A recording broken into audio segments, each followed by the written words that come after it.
बिस्मिल्लाहिर्रहमानिर्रहीम।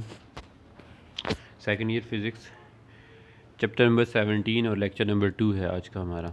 इससे previous lecture में हमने स्ट्रेस और स्ट्रेन को डिफ़ाइन किया था। आज इसकी डिफरेंट टाइप्स के बारे में पढ़ना है।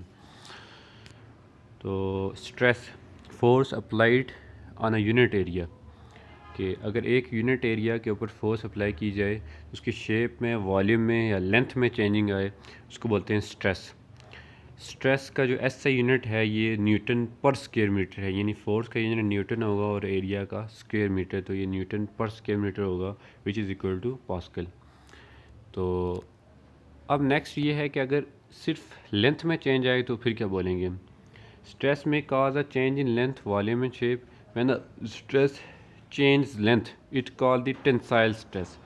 तो अगर सिर्फ लेंथ में चेंजिंग आए सिर्फ, तो उसको टेंसाइल स्ट्रेंथ स्ट्रेस बोलेंगे। अगर वॉल्यूम में चेंजिंग आ जाए तो उसको हम बोल सकते हैं वॉल्यूमेट्रिक स्ट्रेस। और अगर सिर्फ शेप में चेंजिंग आए तो उसको बोलेंगे शीयर स्ट्रेस। तो अब इसकी डिफरेंट टाइप्स ये हो गई हैं, शीयर स्ट्रेस, वॉल्यूम स्ट्रेस और टेंसाइल स्ट्रेस। नेक्स्ट है हमारे पास स्ट्रेन।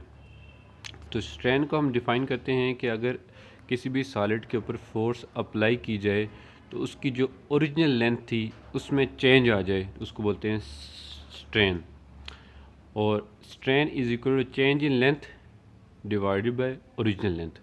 और चेंज इन लेंथ को डेल एल से हम शो करेंगे, यानी उसकी ओरिजिनल लेंथ में थोड़ा सा जो चेंज आएगा उसको बोलेंगे स्ट्रेन। और जो स्ट्रेन है इसका कोई यूनिट नहीं होगा क्योंकि सेम क्वांटिटीज़ हैं और यूनिट आपस में कैंसिल हो जाएंगे।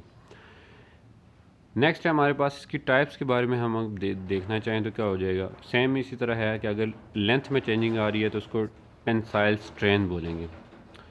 और नेक्स्ट हमारे पास जो है and it is produce as a result of compressive stress and it is termed as compressive strain. कि अगर हम लेंथ में चेंज ला रहे हैं तो हम पहले स्ट्रेस डालेंगे जिसकी वजह से उसकी लेंथ में चेंजिंग आएगी, तो उसको हम कंप्रेसिव स्ट्रेन बोलेंगे, यानी उसको दबाएंगे, यानी कंप्रेस करना। इसी तरह हमारे पास अगर वॉल्यूम में चेंजिंग आ रही है तो उसको वॉल्यूमेट्रिक स्ट्रेन बोलेंगे। और नेक्स्ट हमारे पास अगर इसका फार्मूला हमने देखना है तो volumetric strain is equal to del v और वी नाट। तो जो वी नाट है हमारे पास, ये वी नाट ओरिजिनल वॉल्यूम है। और अब नेक्स्ट हमारे पास है, अगर एक क्यूब हम ले लेते हैं तो उसके एरिया में चेंजिंग आती है तो उसको बोलते हैं शीयर स्ट्रेन बोलेंगे। और इसके एरिया में चेंजिंग जो हमने लिखा हुआ है gamma is equal to del A और A is equal to tan theta, यानी change in length divide by original length.